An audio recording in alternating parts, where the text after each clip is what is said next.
अस्सलाम वालेकुम।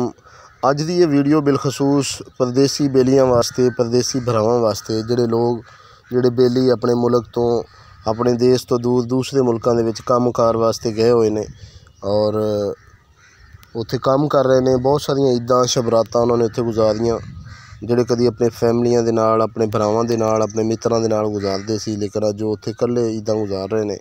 तो उन्हां दी नज़र कुछ अशार। जदा ईद फितर दा चन्न तकिया, जदा ईद फितर दा चन्न तकिया, परदेस च रूह घबरा गई है। अज आस बेगाने वतना ते मेरी जिंदड़ी रह तनहा गई है। बंदे ईद ते मिलन सजना नू, बंदे ईद ते मिलन सजना नू, साड़ी किस्मत खेड़ वजा गई है। ये ईद भी बस मजबूरियां तो सानू विच परदेस दे आ गई है। ये ईद भी बस मजबूरियां तो सानू विच परदेस दे आ गई है। तो जिन्ने भी बेली भरा दूसरे मुल्कों के गए हुए हैं, वो मजबूरियां दे वास्ते, मजबूरियां लई अपने घरों तो दूर गए ने।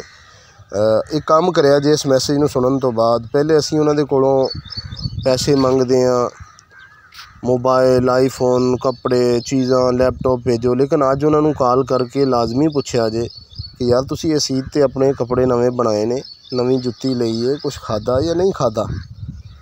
तो असी उन्होंने को मंगते रहने, लेकिन कभी उन्होंने दिल की गल नहीं पुछी।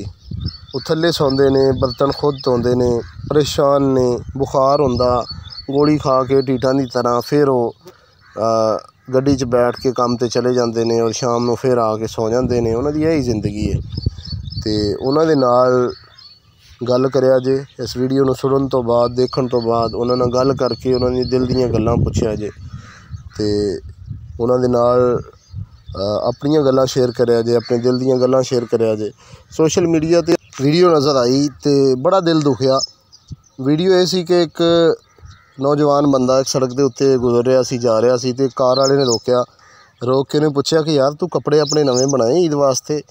तो उहदे कोल अल्फाज नहीं सी, वो बोल नहीं सकिया, रो पिया। उन्हें क्या अपने कपड़े तो दूर की गल, मैं अपने बच्चों के कपड़े नहीं बना सकिया। उन्हें पूछा वजह क्यों नहीं बना सकिया। उन्हें कहा मैं जिथे काम करता सी वो ठेकेदार ने पैसे नहीं दिते, उन्हें नंबर बंद किया होया, तो लिहाजा मैनू पैसे ही नहीं मिले, मेरे को किराया नहीं, मैं कपड़े नहीं बना सकता, मैं अपने कपड़े नहीं बना सकिया, बच्चों के नहीं बना सकिया। तो खुदारा यार जिहड़े लोग तुहाडे कोल काम करते हैं उन्हां दा भी ख्याल रखो और परदेसी वीरां दा भी ख्याल रखो। मिल के एक दूसरे दे नाल तावन करो ताकि लोग अपनी खुशियां नूं अपनी फैमिलियां दे नाल, अपने घर वालियां दे नाल